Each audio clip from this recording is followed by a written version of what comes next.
Hi, it's Ryan here from Ryan's Low Voltage Reviews.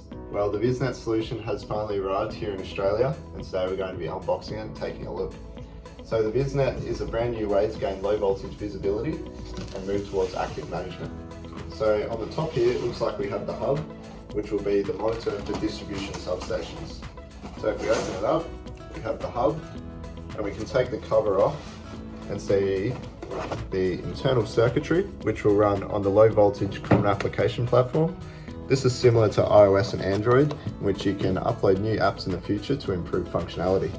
We also have the current inputs here, so there's 6 of them, and the voltage inputs. So also in the box, we have voltage leads, so you can monitor the 3-phase voltages and the neutral voltage.